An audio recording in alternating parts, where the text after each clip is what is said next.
ఏదేమైనా ఈ విధంగా మా అందరం కూడా కూడుకొని దేవుడి వాక్యాన్ని ధ్యానించుకోవడానికి మరొకసారి దేవుడి విషయాలు జ్ఞాపకం చేసుకోవడానికి దేవుడు సహాయం చేస్తున్నాడు కనుక కొద్ది నిమిషాలు మనందరం కూడా శ్రద్ధ కలిగి దేవుడి వాక్యాన్ని వింటాం. యేసుక్రీస్తు పుట్టుక గురించి మనం గత కొన్ని సంవత్సరాలుగా మనం వింటూనే ఉన్నాం. ఇందులో చాలా విషయాలు తెలుసు. అయినా కానీ మరొకసారి మనం జ్ఞాపకం చేసుకోవడం వల్ల దేవుడి యొక్క విశ్వాసంలో ఎదగడానికి, దేవుని యొక్క కృపను పొందుకోవడానికి ఎంతో సహాయంగా ఉంటూ ఉంది. కాబట్టి నాకు ఇచ్చిన అంశం ఏంటంటే యేసేపు, మరియ అలాగే దేవదత్త గురించి కొన్ని విషయాలు చెప్పమన్నారు. అయితే ఇది ఎప్పుడు ఇచ్చారంటే మొన్న ఇచ్చారు. మొన్న డిస్కషన్ చేసుకొని మనందరం కూడా పంచుకున్నాం. అయితే నేనేమనుకున్నానంటే నిన్న ఇచ్చాను. అయితే ఏమనుకున్నామంటే నిన్న ఇక్కడ 11 దాకా ఇక్కడ ఉన్నాం, మనం డెకరేషన్ చేస్తాం.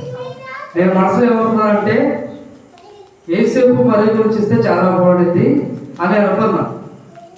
కానీ దేవుని యొక్క దయ వల్ల అదే నాకు వచ్చింది. ఎందుకు అలా జరిగిందంటే నాకు ఆ గురించి బాగా తెలుసు కాబట్టి అదేలాగా వచ్చింది. కాబట్టి కొన్ని విషయాలు మనం జ్ఞాపకం చేసుకుంటాం. మిమ్మల్ని ఒక క్వశ్చన్ అడుగుతా. మరియ ఏ ఊరికి చెందిన స్త్రీ? Okay, Nazareth. Very good. Nazareth ఏ పట్టణంలో ఉంది?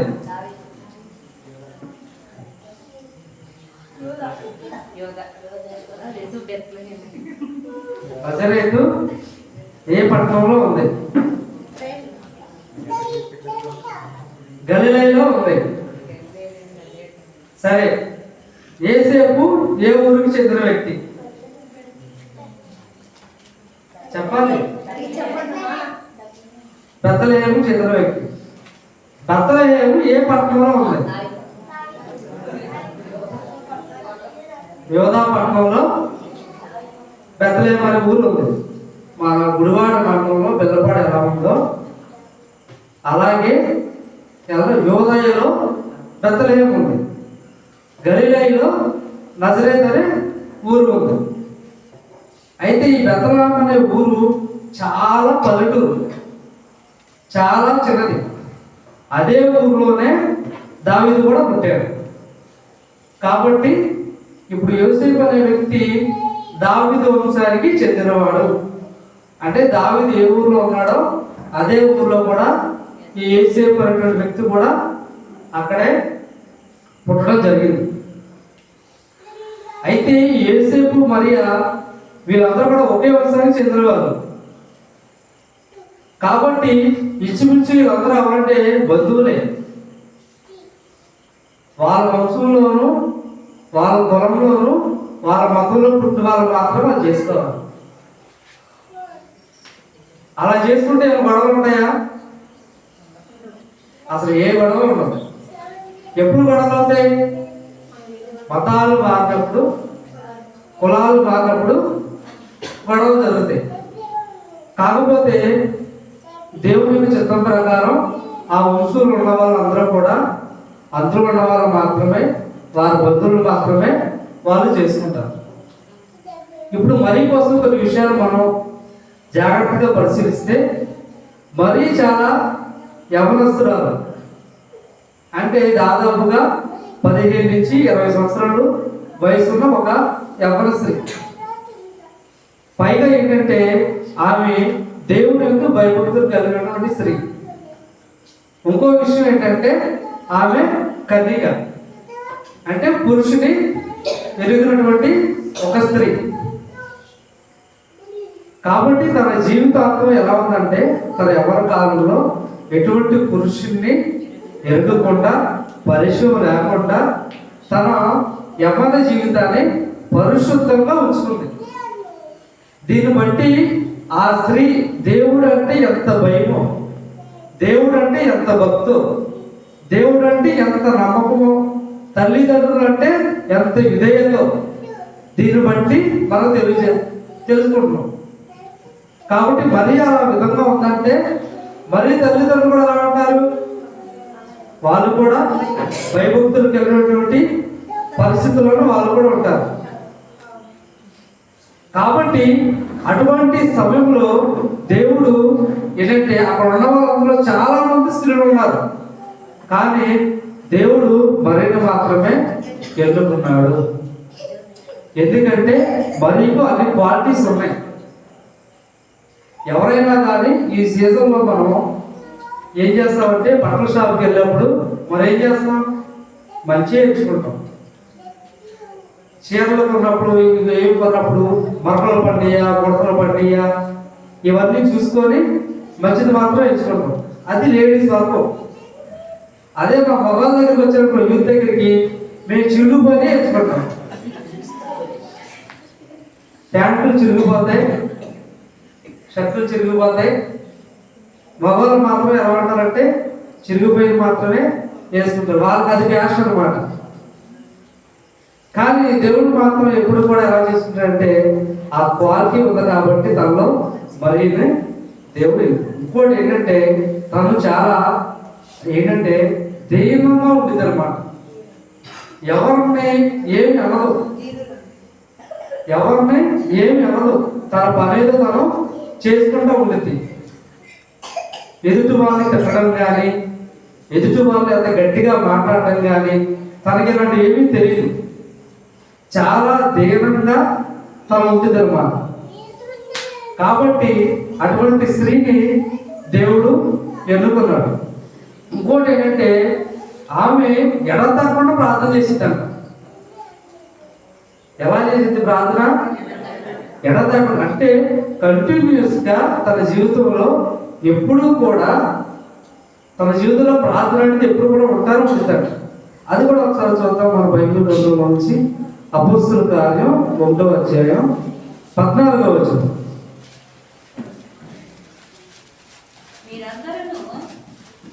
వీరితో కూడా కొందరు స్త్రీలను యేసు తల్లి అయిన మరియయు ఆయన సహోదరులను ఏక మనస్సుతో ఎడతెగక ప్రార్థన చేయుచుండిరి. హల్లెలూయా.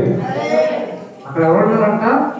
మరియ ఉన్నారంట. మరి ఏం చేస్తున్నారంట? వారితో పాటు ఎడతెగకుండా ప్రార్థన చేస్తా ఉన్నారు. కాబట్టి ఆమె ప్రార్థనలో కూడా విసుక్కోకుండా అన్నీ కూడా తన పాలుపంతులు పంచుకుంటూ ఉండేది అన్నమాట. ఇంకో విషయానికి వస్తే మనం మరి విషయంలో జ్ఞాపకం చేసుకుంటే ఏంటంటే మరి ఎక్కడికి వెళ్ళిందంటే ఎలిజబెత్ దగ్గరికి వెళ్ళిందంట. ఎందుకు వెళ్ళింది ఎలిజబెత్ దగ్గరికి? మరి ఎలిజబెత్ దగ్గరికి ఎందుకు వెళ్ళింది? అందరు కలిసి ఆడుకుంటా వెళ్ళదండి. మామూలు ఈ పిల్లలు ఉంటారు చూసారా, ఇద్దరు కలిసి కింద ముగ్గులు వేసుకొని తొక్కుడు పిల్లలు ఆడుకుంటాం. దేనికి వెళ్ళింది ఆమె?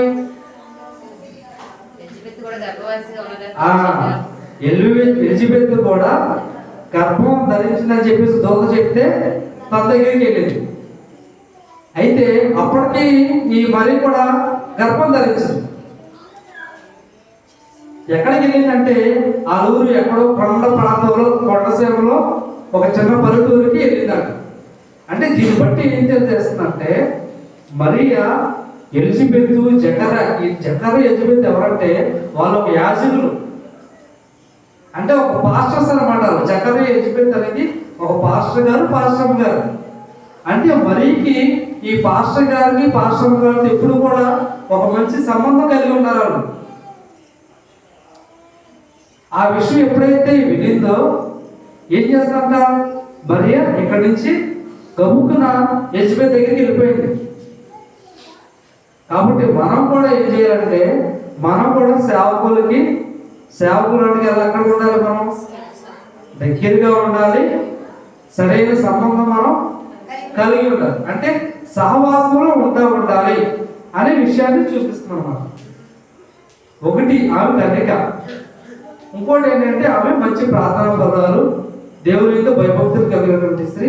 ఇంకోటి ఏంటంటే సహవాసంలో అలాగే సేవకులతో ఎప్పుడు కూడా తను మంచి సంబంధం కలిగినటువంటి స్త్రీగా కూడా మనం చూస్తాము.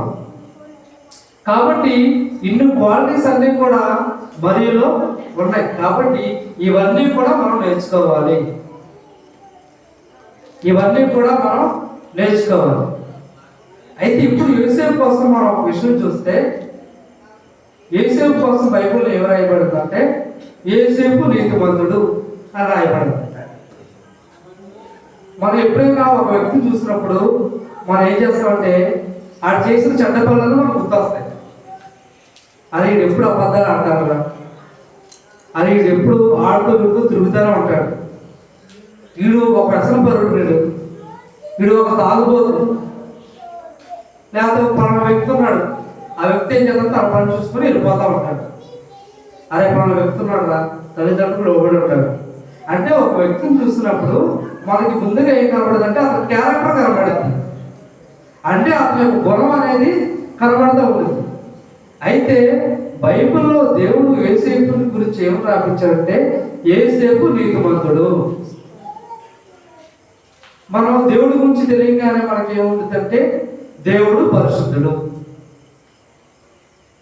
మన గురించి ఏం రాయబడింది? మనం పాపులం.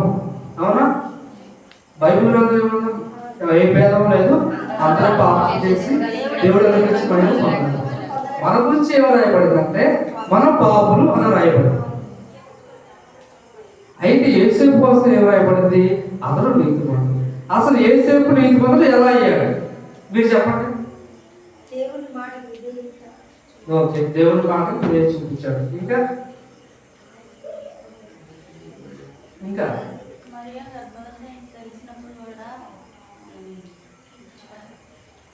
తన విడిచిపెట్టాలి. వెరీ గుడ్, బాగా చెప్పారు. ఫస్ట్ ఆఫ్ ఆల్ తన ఉన్న క్వాలిటీ ఏంటంటే వివాహం కాకముందు తన భార్య, తను చేసుకునే భార్య గర్భం ధరించింది అని తెలియగానే ఎవరైనా ఏం చేస్తారంటే ఫస్ట్ ఆఫ్ ఆల్ ఆ అమ్మాయిని ముందు అల్లరి చేస్తారు. ముందు సంబంధం ఎవరైతే కుదిర్చాడో ఆ దగ్గరికి వెళ్తారు. పెద్దలున్నారు సంబంధం కుదిర్చిన వాళ్ళు, ఆ దగ్గరికి వెళ్ళి ఆ ఏం చేస్తారంటే కాళ్ళు పట్టుకొని చెడామడ అని తిడతారు. నువ్వు నాకు ఇలా చెప్తే ఇలాంటి సంబంధాలు తీసుకొస్తావు నాకు అని తిడతారు. ఇంకోటి ఏం చేస్తారంటే ఆ కుటుంబానికి వేరే సంబంధం రాకుండా ఏం చేస్తారంటే ఆ అమ్మాయిని ఊర్లో అందరికి అల్లరి చేస్తారు. పోనీ ఆడ అల్లరి చేయకపోయినా యోసేపు తల్లిదండ్రులైనా ఫలానా సంబంధానికి మేము వెళ్ళాము, ఫలానా అమ్మాయి ఇలా అంట అని చెప్పేసి ఏం చేస్తారు? ఫస్ట్ ఆఫ్ ఆల్ అల్లరి చేస్తారు. కానీ యోసేపు ఉన్న క్వాలిటీ ఏంటంటే ఆ అమ్మాయిని నేను రహస్యంగా విడిచిపెట్టాలి, తనను నేను అల్లరి చేయకూడదు అని తనలో తను అనుకుంటా ఉన్నాడు అన్నమాట. ఇప్పుడు ఎవరో కూడా తనకు వచ్చే భార్య కానీ భర్త కానీ మంచివాడుగా ఉండాలి అని ఎవరైనా అనుకుంటారు.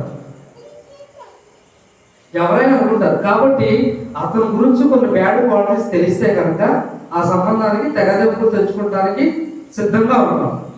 యోసేపు కూడా అలాగే ఉన్నాడు. ఎలా ఉన్నాడు? రహస్యంగా తనని అల్లరి చేయకుండా పెద్దవాళ్ళు చెప్పి తనని విడిచిపెడదాం అని చెప్పి తను ఏం చేయాలంటే ప్రార్థనా పూర్వకంగా ఉన్నాడు. అప్పుడు ఏంటంట, కలలో దేవదూత వచ్చి యోసేపు నీ భార్య గర్భం ధరించిన నిజమే, కానీ తను ఏ విధంగా గర్భం ధరించిందంటే పరిశుద్ధాత్మను ధరించింది అని చెప్పి. వాస్తవంగా ఇదే మాట ఏ పురుషుడికైనా నిజంగా దేవుడు వచ్చి ప్రత్యక్షంగా చెప్పినా ఎవరు నమ్మరు. ఫస్ట్ ఆఫ్ ఆల్ ఏంటంటే అలా ఎలా జరిగింది? మనకు వచ్చే డౌట్ ఏంటంటే అసలు పురుషుని ఎరగకుండా అలా ఎలా జరిగింది? దేవుడు మన ముందు ప్రత్యక్షం అడిగినా మనం కరెక్ట్గా దేవుడినే అడుగుతారు. డైరెక్ట్గా దేవుడిని ఇదే మాట అడుగుతాం. అసలు అలా ఎలా జరిగింది? నువ్వు ఎలా నాకు చెప్తున్నావు? నేను ఎందుకు నమ్మాలి అని చెప్తాను. ఒక చిన్న ఎగ్జాంపుల్ చెప్తాను. ఒక 2 సంవత్సరాల క్రితం నేను ఉయ్యూరులో గండిగుంట అనే ఒక గ్రామం ఉంది. గండిగుంట అనే గ్రామం గుర్తురాగానే ఒక వ్యక్తి పేరుకి గుర్తు రావాలి, రాజబాబు గారు. ఆ చర్చి దగ్గరలోనే, ఆ చర్చికి దగ్గరలోనే ఒకరికి లోన్ చేయడానికి వెళ్ళాను. ఆమెకి ఒక చిన్న బాబు, ఆ వయసు చాలా పెద్దది, 40 సంవత్సరాల దాకా ఉంటాయి. ఒక చిన్న బాబు. లోన్ అడిగారు. లోన్ ఎందుకమ్మా, దేనికి కావాలి మీకు అని నేను అడిగాను. అడిగితే ఆమె ఉంది, అయ్యా నాకు పెళ్ళి దాదాపు 15 సంవత్సరాలు అవుతుంది, కానీ పిల్లలు లేరు. కాబట్టి మా ఆయన ఎన్నో మందులు వాడాడు కానీ పిల్లలు లేరు. మేము ఒక డాక్టర్ దగ్గరికి వెళ్ళాము. మా ఆయన కొన్ని మందులు వాడాడు. ఆ డాక్టర్ గారు ఏం చేశారంటే, మేము శారీరకంగా కలవకుండానే తన భర్తలో కొన్ని సెల్స్, యాక్టివ్ ఉన్న సెల్స్ తీసి వాళ్ళు మెడిసిన్ ద్వారా ఒక ఫెర్టిలిటీ క్రియేట్ చేసి దాన్ని నా గర్భంలో ప్రవేశింపజేశారు. ఆ తర్వాత నేను గర్భం ధరించి ఒక బాబును కన్నాను. దీనికి దాదాపు నాకు 3-4 లక్షలు ఖర్చు అయింది. కాబట్టి నేను అప్పులు చేసుకున్నాను. ఈ అప్పులు తీర్చుకోవడానికి నాకు లోన్ కావాలి. ఇప్పుడు మనం ఆలోచిస్తే, ఇప్పుడు పురుషుని శారీరకంగా కలవకుండానే మెడిసిన్ ద్వారా ఏం చేశారంటే మనకి గర్భం వచ్చే విధంగా చేశారు. ఓకేనా? ఇప్పుడు ఇదొక మెథడ్, మెడికల్లో ఇదొక మెథడ్. అయితే ఇంకొక మెథడ్ ఏంటంటే, ఒక భార్య భర్తలు ఉన్నారనుకోండి. ఇప్పుడు భార్యకి నేను గర్భంతో ఉండడం నాకు నచ్చలేదు, నేను 9 నెలలు నేను గర్భంగా మోసి ఇంట్లో కూర్చొని ఇవన్నీ తినడాలు చేయడాలు, నేను డెలివరీ అవడం నాకు నచ్చలేదు అని స్త్రీ అనుకుంది అనుకోండి. ఫస్ట్ ఏం చేస్తుంటే పురుషుని హాస్పిటల్ తీసుకెళ్ళి తనలో కొన్ని యాక్టివ్ సెల్స్ తీసుకొచ్చి వేరే ఒక అమ్మాయిని చూసి ఇవన్నీ ఆ అమ్మాయి గర్భంలో ప్రవేశింప చేస్తారు. ఇప్పుడు వీళ్ళు ఏం చేస్తారంటే, ఆ అమ్మాయికి అమ్మా నీకు 2-3 లక్షలు ఇస్తాను నేను, కాబట్టి 9 నెలలు నువ్వు దీన్ని మొయ్యాలి, నువ్వు మోసేందుకు నేను 2-3 లక్షలు ఇస్తాను, దీన్ని అద్దె గర్భం అంటారు. ఇలా పద్ధతి ఒకటి తనకు తానే చేసుకున్నది ఒకటైతే, నాకు వద్దమ్మా నేను అంత మొయ్యలేదని కొంతమంది లేజీ ఫీలర్స్ ఉంటారు కదా, వాళ్ళు కొంతమంది ఏంటంటే బాగా డబ్బు ఉన్న వాళ్ళు, నేను గర్భం ధరిస్తున్న ఆరోగ్యం పాడైపోతుంది, ఇవన్నీ ఎందుకు అని చెప్పేసి, ఎవరు పుడితే ఏమైంది నా భర్తగా పోతాడు కదా అని చెప్పేసి అద్దె గర్భం తీసుకొని తన ద్వారా 9 నెలల గర్భం ధరించి ఆ తర్వాత పెట్టిన ఏం చేస్తారు, వీళ్ళు తెచ్చేసుకుంటారు. ఆ అమ్మాయి ఇస్తే డెలివరీ తర్వాత 2-3 లక్షలు తీసుకుని హ్యాపీగా వెళ్ళిపోతుంది. ఆ తర్వాత 2-3 సంవత్సరాల తర్వాత ఆ అమ్మాయి ఇంకో పార్టీ తీసుకొని ఆ 2-3 లక్షలు సంపాదించుకుంటుంది. ఇలాగా సంవత్సరాలు అమ్మాయి చేసింది 3 లక్షలు 2 లక్షలు సంపాదించుకుంటుంది. అదొక వ్యాపారం. కాబట్టి మనుషులు ఇంత టెక్నాలజీ ఉంది, ఇన్ని విధాలుగా గర్భము ప్రవేశపెడుతున్నారు, పిల్లలు కడతా ఉన్నారు. అలాంటప్పుడు పరిశుద్ధాత్మ వల్ల గర్భం ఎందుకు ధరించలేదు మనిషి? ఇదే కదా, మనుషులే ఇలాంటి అద్భుతాలు చేస్తా ఉంటే మనుషులు చేసిన దేవుడు వీళ్ళ కంటే చాలా గొప్ప కార్యాలు దేవుడు చేస్తాడు. కాబట్టి మనం మరియ గర్భం ధరించి పరిశుద్ధాత్మ వల్ల అని అన్నప్పుడు మనకు డౌట్ రాకూడదు, ఇది ఎలా జరిగింది, ఎందుకు జరిగింది, అసలు నిజమేనా, అబద్ధం రాశారా, ఇలాంటి డౌట్లు రాకూడదు. దేవుడు ఎలా అయినా చేస్తాడు. మనుషులే చేస్తున్నప్పుడు దేవుడు ఎందుకు చేయడు? కాబట్టి దేవుని వరం వల్ల పురుషుని ఎరుకుండానే మరియ గర్భం ధరించింది. ఒక బాగా మంచి భక్తుడు ఒక మాట అన్నాడంట. ఏమన్నాడంటే, ఒక వ్యక్తి ఆయన అడిగాడంట, ఏమండి మీరు బైబిల్లో చాలా రకరకాల లెసన్స్ ఉన్నాయి కదా, స్టోరీలు ఉన్నాయి కదా, వాటినన్నింటినీ మీరు నమ్ముతారా? అసలు యోనా అనే వ్యక్తిని చేప మింగడం ఏంటి, చేప కడుపులో యోనా 3 రోజులు ఉండడం ఏంటి, అసలు ఇది జరిగిందా అని ఒక వ్యక్తి ఇంటర్వ్యూలో అడిగాడంట. ఆ పాస్టర్ గారు ఏమన్నారంటే, చేప యోనాను మింగడమే కాదు, యోనా అనే చేపను మింగడం బైబిల్లో రాసిన నేను నమ్ముతాను. ఒకటే స్టేట్మెంట్ అనమాట. ఏం ఇచ్చాడైనా? యోనానే తిమింగలాన్ని మింగినా నేను నమ్ముతాను. ఎందుకంటే బైబిల్లో ఏది రాయబడిందో అది నిజం. కాబట్టి నా విశ్వాసం అలా ఉంటుంది. కాబట్టి మనం ఏ నమ్మాలంటే బైబిల్లో ఏదైతే ఉందో దాన్ని మనం నమ్మాలి. ఆ రోజుల్లో బైబిల్ యోసేపు దగ్గర లేదు, తర్వాత వచ్చింది బైబిల్. ఆ రోజుల్లో ఏముంది? ప్రవక్తలు ఉన్నారు, దేవదూతలు ఉన్నారు. కాబట్టి అప్పట్లో దేవదూతలు చెప్పే మాట అన్నాడు యోసేపు. ఇప్పుడు మనం ఏం చేయాలంట? బైబిల్ ఉంది కాబట్టి బైబిల్లో ఏముందో ఆ మాటను మనం నమ్మాలి. కాబట్టి అదే మాటను ఏం చేశాడంటే యోసేపు నమ్మాడు. యోసేపు ఆ విధంగా నమ్మాడు కనుక బైబిల్లో అతని కోసం ఏం రాయబడిందంటే యోసేపు నీతిమంతుడు. ఒకసారి అది కూడా చూద్దాం బైబిల్ గ్రంథంలో. మత్తయి సువార్త యోసేపు నీతిమంతుడై ఉండి ఆమెను అవమానపరచనల్లక రహస్యముగా ఆమెను విడనాడ ఉద్దేశించాను. అతడు ఈ సంగతులను గురించి ఆలోచించుకొనుచుండగా ఇదిగో ప్రభుదూత స్వప్నమందు అతనికి ప్రత్యక్షమై, దావీదు కుమారుడైన యోసేపు, నీ భార్య అయిన మరియను చేర్చుకున్నటకు భయపడకుము. ఆమె గర్భము ధరించినది పరిశుద్ధాత్మ వలన కలిగినది. ఆమె ఒక కుమారుని కనును. తన ప్రజలను వారి పాపము నుండి ఆయన రక్షించును గనుక ఆయనకు యేసు అని పేరు పెట్టుదు అనెను. హల్లెలూయా. కాబట్టి యోసేపు ఎప్పుడైతే దూత మాట విన్నాడో ఏం చేశాడంటే అతడు నీతిమంతుడిగా ఏర్పడ్డాడు. కాబట్టి బైబిల్ ఏంటంటే దేవుని మాట వినడమే అప్పుడు మనం నీతిమంతులుగా అవుతాం. కాబట్టి మనం కూడా ఎలా నీతిమంతులు అయ్యాం? మనం కూడా దేవుని మాట నమ్మడం వల్లే. అబ్రహాము దేవుడు నమ్మాను, అది అతనికి నీతిగా ఎంచబడింది.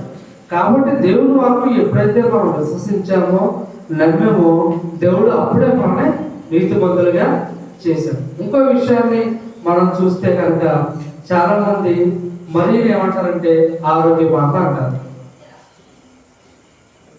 ఆరోగ్య మాత, ఆమె ధన్యురాలు. ఓకేనా? యేసుక్రీస్తు కంటే ఎక్కువగా ఎవరు కొలుస్తారు? మరిని మాత్రం కొలుస్తారు. వాస్తవంగా మనం ఆలోచిస్తే యేసుక్రీస్తును మరి కన్నా తర్వాత యోసేపుకి మరికి తర్వాత పిల్లలు పుట్టారు. కాబట్టి యోసేపు మరియ మనలాంటి మనుషులే. కాబట్టి ఆమె ఒక ఆరోగ్య మాతను, లేకపోతే యేసుక్రీస్తు కంటే ఆమె గొప్పతో కాదు. ఆమె ఆరోగ్య మాత ఎప్పటికీ కాదు. ఓకేనా? స్వస్థపరచు యెహోవా నేనే అన్నాడు. నేనే అంటాం అంటే ఏంటి దానికి అర్థం? నేను తప్ప ఇంకొకరు ఎవరో లేరు అని అర్థం కాదు. దేవుడు ఏం చెప్పాడంటే స్వస్థపరిచేది నేనే, అంటే ఆరోగ్యాన్ని ఇచ్చేది నేనే అన్నాడు. అంటే దానికి అర్థం దేవుడు తప్ప ఇంకొకరు ఎవరు లేరు అని అర్థం.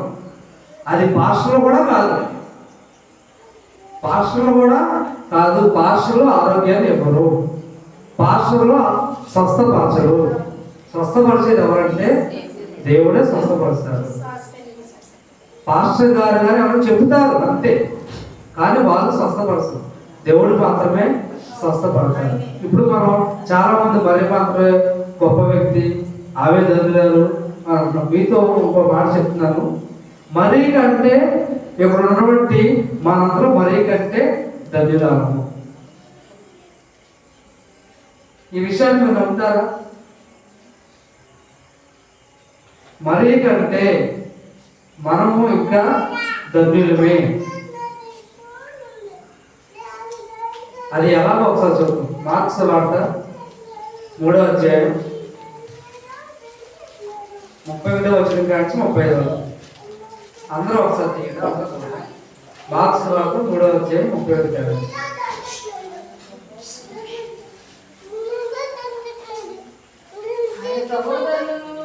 తల్లియు వచ్చి వెలుపల నిలిచి ఆయనను పిలువనంపి జనులు గుంపున ఆయన చుట్టూ కూర్చుండిరి. వారు, ఇదిగో నీ తల్లియు నీ సహోదరులను వెలుపల ఉండి నీ కోసరము వెతుకుచున్నారని ఆయనతో చెప్పగా, ఆయన, నా తల్లి నా సహోదరులు ఎవరని తన చుట్టూ కూర్చున్న వారిని కలయ చూచి, ఇదిగో నా తల్లియు నా సహోదరులను, దేవుని చిత్తము చొప్పున జరిగించువాడే నా సహోదరులను సహోదరియు తల్లియునని చెప్పాను. హల్లెలూయా. హల్లెలూయా. ఇక్కడ ఏం జరిగిందంట? యేసుక్రీస్తు ప్రభువారు ఒక చోట సువార్త చేసేటప్పుడు మరియా వాళ్ళ సహోదరుల ఫ్యామిలీ అంతా వచ్చారంట. వస్తే ఈ బస్సులో ఒక 10 మంది వచ్చి ఏం చెప్తున్నారంటే యేసుక్రీస్తు, ఇదిగో ప్రభా నీ తల్లి మరియా మీ కుటుంబం వచ్చారు అని చెప్పేసి చెప్తా ఉన్నారంట. అంటే వీళ్ళందరూ ఏమనుకున్నారు? ఇప్పుడు వాళ్ళు రాగానే యేసుక్రీస్తు వాళ్ళ దగ్గరికి పిలిపించేసుకుంటాడు కాబట్టి వాళ్ళతోనే మాట్లాడతాడు, మిగతా వాళ్ళతో మాట్లాడు అని చెప్పేసి అనుకుంటా ఉన్నారు. వాళ్ళకి కొనుక్కుడుగా దేవుడు ఏం చెప్పాడంటే, వాళ్ళని చూసి నా తల్లి మరీ మాత్రమే కాదు, ఓకేనా, ఇక్కడున్న వాళ్ళందరూ కూడా నా సహోదరులే, నా తల్లులే, నా తండ్రులే. ఎవరైతే దేవుని చిత్తం ప్రకారం నిలిచి ఉంటారో, దేవుని చిత్తంలో ఉంటారో వాళ్ళందరూ కూడా నా తల్లులే. అంటే ఇక్కడ ప్రయారిటీ ఎవరికి ఇస్తున్నారంటే మరీ కంటే ఎక్కువగా మనందరికి ఇస్తున్నాడు, ఓకేనా. తన తల్లిదండ్రుల కంటే మనకి 4 కంటే ప్రయారిటీ మనకి ఇస్తున్నాడు. ఇంకో విషయంలో మనం చెప్తే బాప్తిస్మం ఇచ్చే యోహాను కోసం ఒక మాట చెప్తాడు. ఎవరైతే పరలోకంలో అల్పమైన స్థితిలో ఉంటారో వాళ్ళందరూ కూడా బాప్తిస్మం ఇచ్చే యోహాను కంటే గొప్పవాళ్ళు అంటారు. అంటే అసలు బాప్తిస్మం ఇచ్చే యోహాను అనే వ్యక్తి పుట్టిన మొదలుకొని ఏ పాపం చేయకుండా, వివాహం చేసుకోకుండా ఏంటంటే దేవుని కోసం అర్థసాక్షి అయ్యాడు. అటువంటి గొప్ప వ్యక్తి కంటే దేవుడికి ప్రయారిటీ ఎవరు ఇచ్చాడు? మనకే ఇచ్చాడు. పరలోకంలో కనుక మనం వెళ్తే కనుక బాప్తిస్మం యోహాను కంటే మనమే గొప్పవారు అంట. దేవుని వాక్యం ఏం చెప్తుందంటే, చూసి నమ్మిన వారి కంటే చూడకుండా నమ్మిన వారే ధన్యులు. కాబట్టి మనం దేవుడిని చూడాల, కాబట్టి దేవుడిని నమ్ముతున్నాం, కాబట్టి మనం ఇంకా ధన్యులం.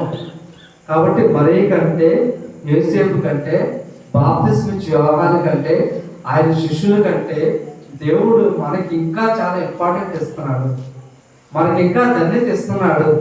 కాబట్టి మనం వారికంటే ధన్యత దృష్టిలో మనందరూ కూడా ఉంటాం. కాబట్టి ఈ క్రిస్మస్ దినాల్లో మనం నేర్చుకోవాల్సింది ఏంటంటే, మరీలాగా మనం ప్రార్థనా పూర్వకంగా ఉండాలి, సహవాసంలో ఉండాలి, ఓకేనా. ఇంకోటి యేసుకు లాగా ఏం చేయాలంటే నీతిమంతులుగా ఉండాలి. దేవతతో చెప్పిన మాట్లాడుతున్నాడు అలా. కాబట్టి దేవుడి వాక్యం ఏం చెప్తుందో ఆ విధంగా మనం కూడా ఉండాలి అని చెప్పేసి దేవుడు మనకి క్రిస్మస్ దినాల్లో దేవుడు మనకి తెలియజేస్తా ఉన్నాడు. ఈ చిన్న వాక్యం దేవుడు మన ముందుకు జీవించిన గాక. హల్లెలూయా.